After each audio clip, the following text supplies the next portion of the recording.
In any city, in any country, go to any mental institution or halfway house you can get yourself to. When you reach the front desk, ask with no hesitation to visit someone who calls himself the Holder of Darkness. The worker will mock you, but you have to stay as calm as possible. Keep asking him until he stops denying and withdraws from his counter to guide you through the corridors. As his behaviour changes radically, stay on guard. But if you hear one single tiny sinister hiss, you should turn around and flee as far as you can, covering your ears, because the timing was bad. If you do not escape in time, the faint sound will turn into a dreadful growling that will soon merge into a continuous shriek of sheer pain until madness floods you and leaves you to die in deafening agony. If the warden remains silent, he will lead you to a closed door with neither handles nor lock.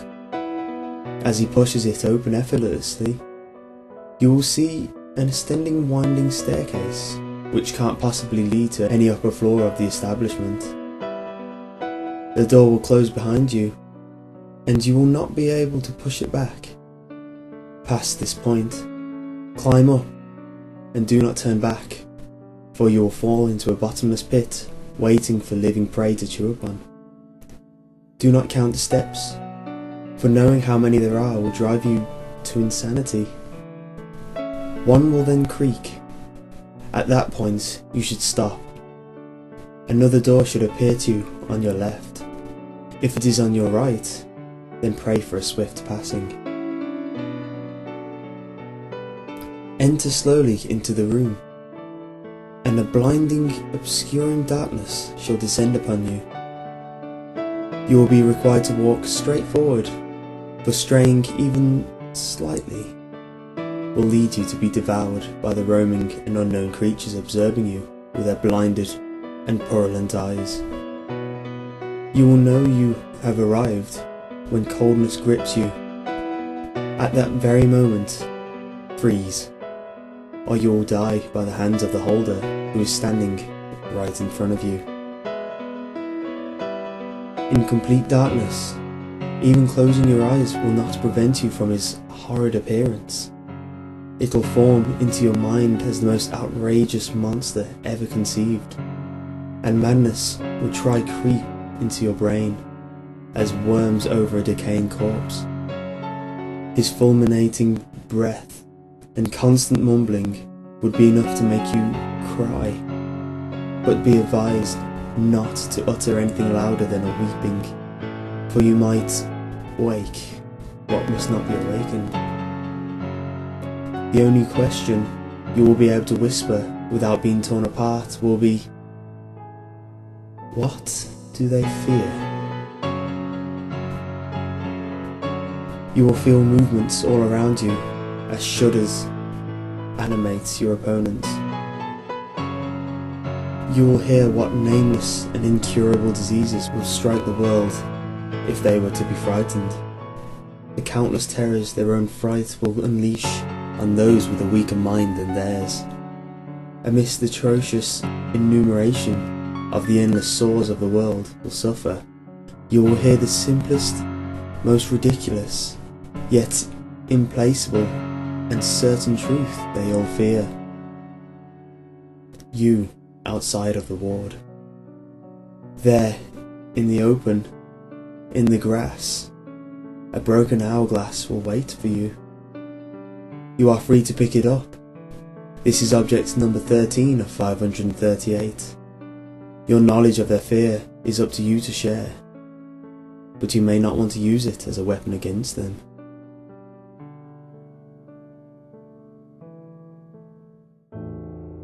In any city, in any country, venture across the highways and lonely roads of the slums, or the bad part of town.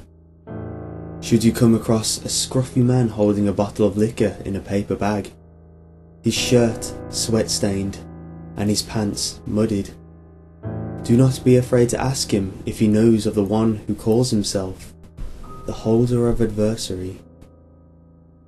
More than likely, he will smile knowingly at you, like an old friend with whom you've just shared an inside joke. Do not be alarmed, the man knows of the one you search for. The less fortunate of us sometimes seem to know these things. He will guide you to a manhole and casually slide the metal lid off with one grimy boot, tossing you a small flashlight which flickers curiously. He will urge you down into the darkness. Once inside the depths of the sewage system, you will come to realise that it bears no unpleasant scent. No scent whatsoever, in fact. But turning on the flashlight and gazing on your surroundings, you will realise you are in a round room. On the walls, hanging partially decomposed bodies, their owners forever suspended in a state of half-awareness, feeling all the pain and horrors of being trapped inside these corpses. Corpses litter the floors, and you notice that one nearly touches you. You want to shrink away, but all at once, the smell arrives. It is the most awful thing you could ever have imagined. Human and animal excrement, sulphur, rotting bodies, burning flesh. You are momentarily paralysed by the horror of it, and when you recover, you will do your best to will yourself not to throw up. A thought appears in your head. We are the remains of the ones who could not face the adversary. You gulp, fearful, and stare around you, searching for the source of the voice. But suddenly the bodies begin to explode, one by one, releasing more of the horrible scent and bathing you in bodily fluids and chunkier things you'd rather not know the names of. The corpses sink onto the floor, and what will rise out of that slimy mess is a creature of pure beauty. Whether man or woman, it depends on yourself. You cannot shake your gaze from this gorgeous, naked human until you realise this is a portrayal of you, the best that you could be. Confident, smiling a gentle, patient smile. They have everything you could ever wish for yourself to become. You are overcome by sudden jealousy, a total anger, and need to destroy this perfect you. Do not do it. If you do, you are doomed to the adversary's wrath, the eternal torment of the damned you have witnessed prior. Only one question comes to mind to ask the exquisite creature. What could they destroy?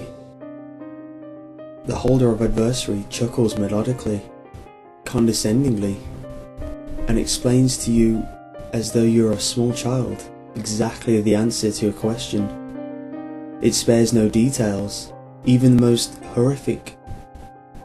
Strangely, however, the story is interesting and calming to listen to, and you find yourself absorbed in a childlike fascination with the Holder. You liken the Holder's story to one told to you by a loved one, or a guide when you were a child. And you know that you now have the key to defeating the adversary, that which the damned could not acquire. What will you do now, my child? The Holder asks you, smiling pleasantly, as it places an object in your palm and closes your hand around it. You mustn't open your hand until you are free of this place, says the Holder, as a fitting goodbye. Once having escaped from the sewers, you open your fingers, which feel strangely stiff. You hear the echo of the perfect you's laughter swimming around you as you look at the object in your hand. It is a green plastic army man toy. This is object number 14 of 538. It understands how to defeat your greatest enemy, and must never be allowed to join the rest.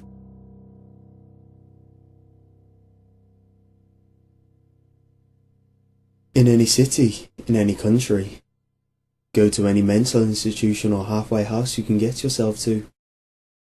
When you reach the front desk, ask to visit someone who calls himself the Holder of the Past. At the last syllable of your sentence, his eyes should open wide and stare at you, as if he was attempting to see past your skin into your soul. Don't ask any questions, because he will not speak to you, and in the case that he does, you will wish he hadn't. He will take you down a long hallway, and you will walk with him for what will seem like hours. Stare straight ahead the entire time, for if you look at the floor, walls, or ceiling of the hallway, you will run into a dead end, and the worker will pursue you with hellish bloodlust until you are completely disemboweled. After exactly 350 paces, the worker will stop, turn around, and pull a watch out of his pocket. He will turn the dial backwards 1 hour, and at that point, you will have 1 hour to complete your task. If you don't, then there are no words to describe your fate. The lights will go out for exactly 3 seconds, and when they turn back on, you will be in a room with no doors, and a red-tinted skylight shaped like a pentagram. This will cast a blood-red star in the middle of the room, where a splintered cherry table with 2 seats will be. Sitting at the seat closest to you, look up, look down, and a man with long, dirty black hair will be face down on the table. He will answer to one question: where did he once stand? The man will speak not of a place that exists on any map, but will describe the room in painful, grotesque detail. Pay very close attention. He will enumerate exactly how many of what horrible objects hang from spears protruding from the walls. You will have the rest of the hour to find the room and sit in his throne. If you fail, I suggest you become armed heavily. His throne is object 15 of 538. If brought together, he may once again return.